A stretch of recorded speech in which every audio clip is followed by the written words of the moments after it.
two nations, once allies, now at war. The story of America and Iran is not just a story of politics. It is a story of oil, pride, religion, and betrayal. A conflict 70 years in the making that in 2026 finally exploded. To understand why American and Iranian bombs are falling today, you have to go back, way back, to a coup that most Americans never learned about in school. It is 1951. Iran has a dream to own its own oil. For decades, Britain had been extracting Iranian oil through the Anglo-Iranian Oil Company, giving Iran almost nothing in return. A charismatic, democratically elected prime minister named Mohammad Mossadegh stood up. He nationalized Iranian oil, giving it back to the Iranian people. Iranians celebrated in the streets, but Britain appealed to America for help. And what resulted was a CIA-led campaign in 1953 to topple Mossadegh's government, allowing the Shah, Mohammad Reza Pahlavi, to consolidate power. Hill Dickinson, Iran's first democracy, destroyed by America. This wound never healed. For 25 years, the Shah ruled Iran with American backing, growing wealthy, modernizing the country, but also running a brutal secret police that tortured and jailed thousands of Iranians. By 1979, Iranians had had enough. Millions poured into the streets. The Shah fled the country, eventually landing in the United States for cancer treatment.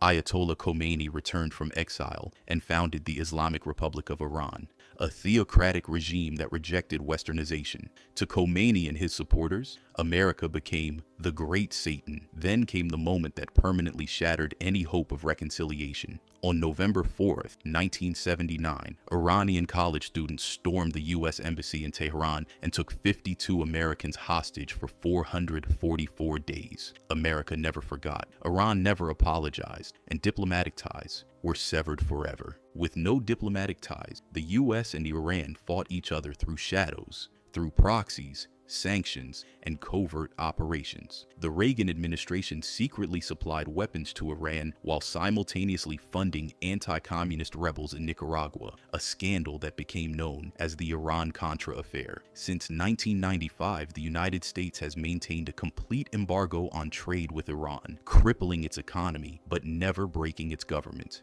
In 2002, President George W. Bush labeled Iran part of an axis of evil, alongside Iraq and North Korea. And in January 2020, America crossed a line that brought both nations to the brink of open war. A U.S. drone assassinated Iran's most powerful general, Qasem Soleimani, at Baghdad airport. Iran responded by launching missile attacks on U.S. bases in Iraq, injuring over 100 soldiers. At the heart of every U.S.-Iran confrontation for 40 years, one question: is Iran building a nuclear bomb? Ironically, the United States itself provided Iran with nuclear technology in the 1950s under the Atoms for Peace initiative, laying the very foundation for the program it would later try to destroy. In 2015, after years of negotiations, a landmark nuclear deal was struck.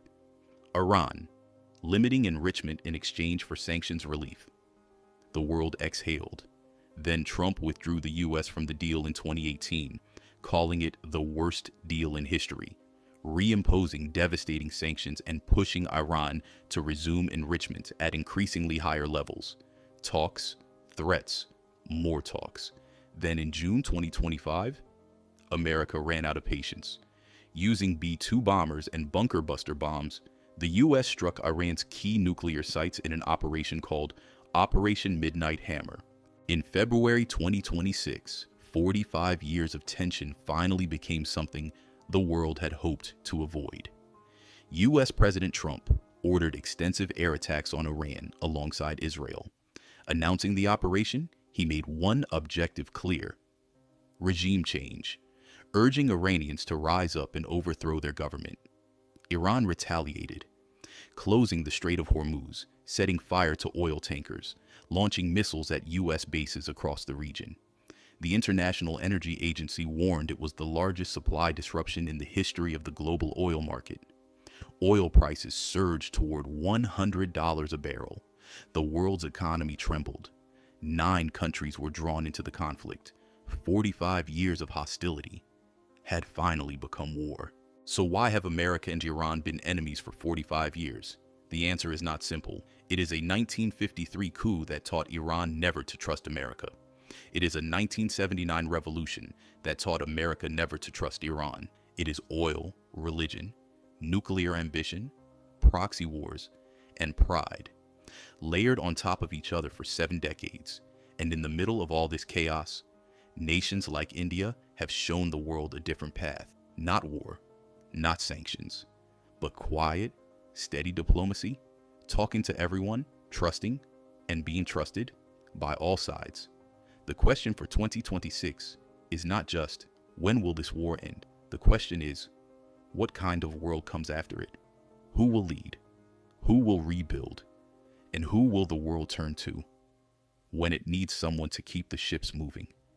History is being written right now, and the nations paying attention will be the ones who shape what comes next.